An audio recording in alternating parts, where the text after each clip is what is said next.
Hello everyone, welcome back to MB learners. अगर आप भी आने वाले MMPB04 के एग्जाम्स को लेकर टेंशन में हैं तो ये वीडियो सिर्फ आपके लिए है। आज की शॉर्ट वीडियो में हम डिस्कस करने वाले हैं इस सब्जेक्ट के सबसे इंपॉर्टेंट और रिपीटेड क्वेश्चंस जो आपके अपकमिंग एग्जाम्स में सीधे पूछे जा सकते हैं। चलिए सीधे चलते हैं स्क्रीन पर और देखते हैं अपना पहला इंपॉर्टेंट क्वेश्चन। तो इस इंपॉर्टेंट क्वेश्चन को मैंने कुछ मॉड्यूल्स में डिवाइड किया है और उसके अंदर सब क्वेश्चन हैं जो कि इंपॉर्टेंट्स हैं उस टॉपिक से रिलेटेड, और अगर इनको प्रिपेयर कर लिया तो मोस्टली चांसेस है कि एग्ज़ाम में पास हो ही जाएंगे।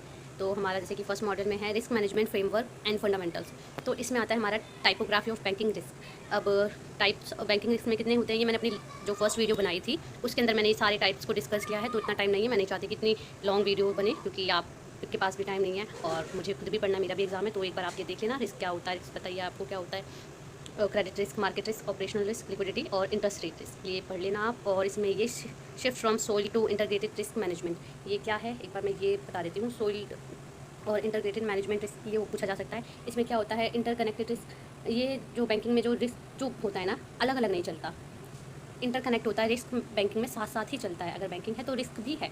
और हमारा जैसे पोर्टफोलियो व्यू, इसके अंदर हमें ये बताता है कि जो सॉइल्ड हमारा व्यू था, पुराना तरीका था, उसमें जो हम होते थे कि सारे रिस्क को अलग अलग हम मैनेज करते थे और देखते थे। लेकिन जब से IRM आया है हमारा, तो इसमें हम क्या करते हैं, हमारे टोटल रिस्क को हम जोड़ के एक ही बार में दिखाते हैं। नेक्स्ट है हमारा कैपिटल ऑप्टिमाइजेशन या ऑप्टिमल कैपिटल एलोकेशन। इसमें इसके ज़रिए हम अपनी जो भी है ना कैपिटल मैनेज करते हैं और फिर ये देखते हैं कि उसको कहाँ कहाँ हमें इन्वेस्ट करना है। हमारा नेक्स्ट क्वेश्चन है core risk management process flow. इसके अंदर हमारा प्रोसेस जो दे रखा है रिस्क मैनेजमेंट का, इसमें हम आइडेंटिफिकेशन करते हैं। पहले हम ये देखते हैं कि कोई लोन हमें दिया गया है तो वो कितना डिफ़ॉल्ट करेगा, क्या चांसेस है उसके डिफ़ॉल्ट करने के, ठीक है, ये देखते हैं। फिर उसके आता है हमारा मेजरमेंट में हम एक परसेंटेज डाटा निकालते हैं, कैलकुलेट करते हैं कि कितना परसेंट जो है कि चांसेस है कि वो लोन नहीं पे कर पाएगा कोई कस्टमर या करेगा। मॉनिटरिंग में हमारा क्या आता है, हम ये मॉनिटर करते हैं कि किसी लोन की वजह से हमने कोई लोन दिया है तो उस लोन पे को कस्टमर मतलब कितने कस्टमर है जो EMI नहीं दे रहे हैं या जो। कंट्रोल में हम एक लिमिट सेट कर देते हैं कि किस लोन पर इतने परसेंट तक ही हम अपनी कैपिटल का लोन दे सकते हैं, उससे ज़्यादा नहीं देंगे। मिटिगेशन में हमारा क्या होता है, हम ये देखते हैं कि जिस कस्टमर का क्रेडिट स्कोर अच्छा होता है हम उन्हीं को लोन दें और जिनका स्कोर अच्छा नहीं है उनको हम ना दें। नेक्स्ट हमारा है, और ये इसके एग्जाम्पल्स हैं, आप एक बार देख लेना। नेक्स्ट है हमारा मॉडल क्रेडिट रिस्क मैनेजमेंट, तो इससे रिलेटेड क्वेश्चन क्या आते हैं, credit risk policy formulation and credit appraisal system. तो ये क्रेडिट रिस्क आपको जैसे मैंने अपनी लास्ट वीडियो में भी बताया था, क्रेडिट रिस्क वही होता है जब कस्टमर लोन लेके उसको पे ना कर पाए तो हमारा क्रेडिट रिस्क में आता है। इसके जो फ्रंट लाइन डिफेंस है ये मैं आपको बता देती हूँ ताकि क्रेडिट रिस्क को हम कम कर सकें। तो इसके लिए क्या क्या है हमारी front line, credit policy document, ये गाइड बुक होती है एक तरीके से जो बैंक को बताती है कि हमें कितना लोन किसको देना है और किसको लोन नहीं देना है, किस सेक्टर में, हमें ये बताती है। नेक्स्ट है क्रेडिट अप्रेजल पैरामीटर्स, ये हमें ये बताते हैं, हम कस्टमर की 5 C's देखते हैं। 5 C's क्या होते हैं हमारे, कैरेक्टर, कैपेसिटी, कैपिटल, कोलेटरल और कंडीशन। कस्टमर की सारी चीज़ें कैसी कैसी हैं, मतलब कि कस्टमर का कैरेक्टर कैसा है, अच्छा है बुरा है, उसकी कैपेसिटी है, लोन चुका सकता है नहीं चुका सकता, उसके पास कैपिटल कितनी है, और कोलेटरल क्या वो कोलेटरल देगा या नहीं देगा, उसकी कंडीशन कितनी अच्छी है मार्केट में, ये सारी चीज़ें को हम देखते हैं। उसके बाद आता है हमारा इसमें क्रेडिट स्कोरिंग मॉडल। इसके अंदर हम ये देखते हैं कि ये क्रेडिट स्कोरिंग मोटर सिंपल सा वही सिविल स्कोर हम देखते हैं इसके अंदर कि किस कस्टमर का सिविल स्कोर अच्छा है और नहीं है। पोस्ट सैंक्शन मॉनिटरिंग में हम ये देखते हैं कि जिस पर्पज़ के लिए कस्टमर ने लोन लिया था हमसे, क्या वो उस फंड का उसी पर्पज़ के लिए यूज़ कर रहा है या नहीं कर रहा, इसमें हम वो चीज़ देखते हैं। नेक्स्ट हमारा 4th क्वेश्चन है credit derivatives end of balance sheet mitigation.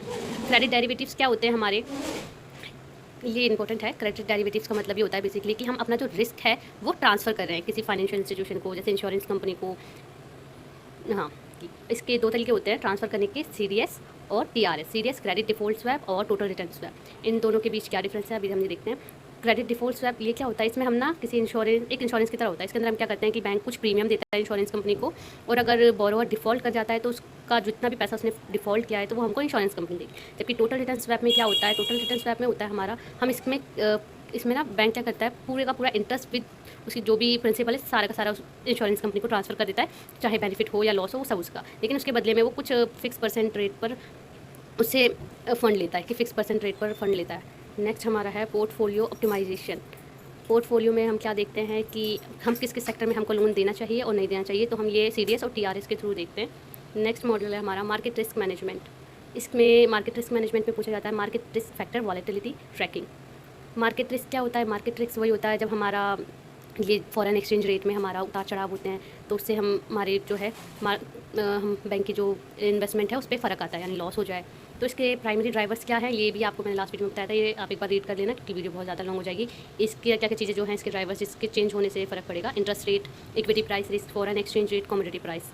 ठीक है, तो आप ये एक बार रीड कर लेना।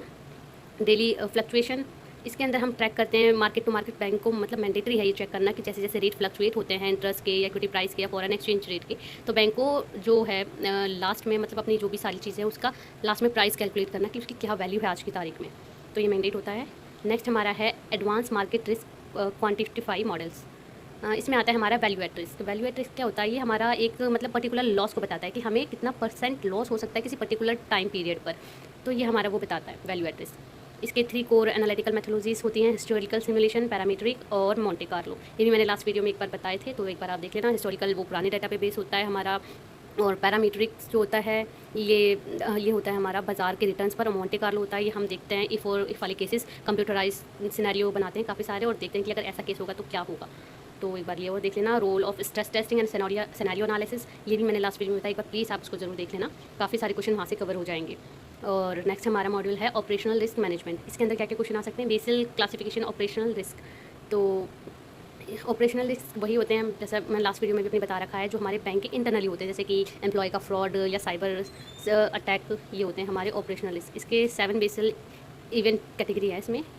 तो ये है हमारे इंटरनल फ्रॉड, एक बार आप इसको रीड आउट कर लेना। External fraud, employment participate, client product and business participant, damage of physical assets, business disruption, और execution, delivery and process management. एक बार इनको आप देख लेना। नेक्स्ट हमारा क्वेश्चन है sound principle for operational risk supervision. अब इसके अंदर क्या है हमारा strong governance. Strong governance risk,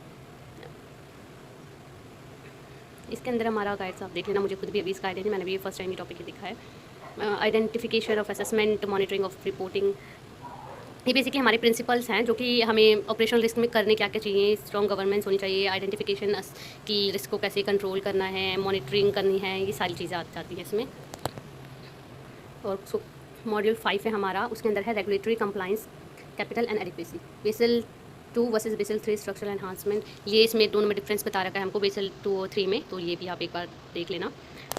हमारा नेक्स्ट क्वेश्चन है pillar 2 the ICAAP framework. ICAAP क्या होता है, ये होता है हमारा internal capital adequacy assessment process.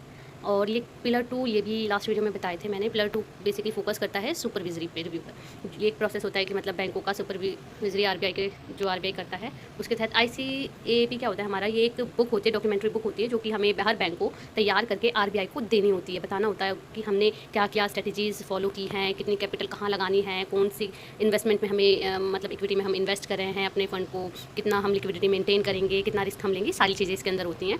तो यही इन्होंने डॉक्यूमेंट्स में ये हमारे 5 crucial element including ICAAP document, risk aptitude statement, comprehensive risk mapping, stress testing, capital planning and projection, board governance and oversight.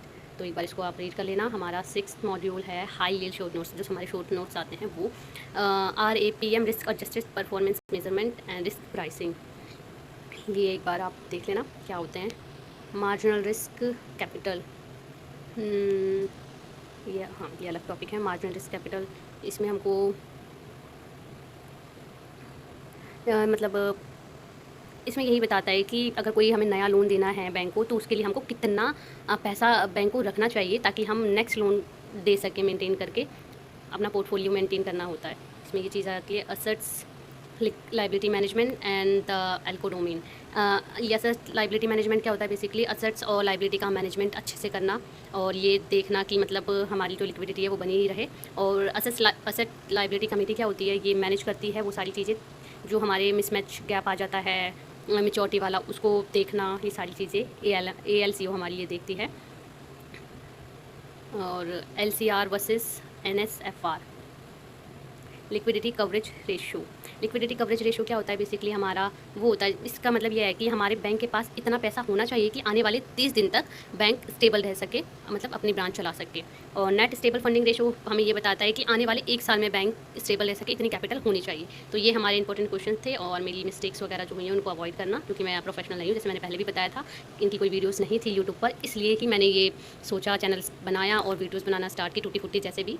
तो अगर आपको हेल्पफुल लगे तो प्लीज़ शेयर ज़रूर करना, और आप हाँ, ये कुछ टिप्स हैं दे रखे हैं मैंने। असाइनमेंट से क्वेश्चन ज़रूर आ सकते हैं, 20 to 30% वेटेज रहता है, तो उनको भी प्रिपेयर कर लेना। और आपको अगर पीडीएफ चाहिए तो मैं अपना कमेंट बॉक्स में नंबर पिन कर दूँगी, उसमें मेरे को MMPB04 लिख देना। इसके 30 रुपये चार्जेस होंगे, बाकी आप स्क्रीनशॉट भी ले सकते हो, जैसे कि मैंने लास्ट वीडियो में भी बताया था। ओके, तब तक के लिए बाय बाय, थैंक यू।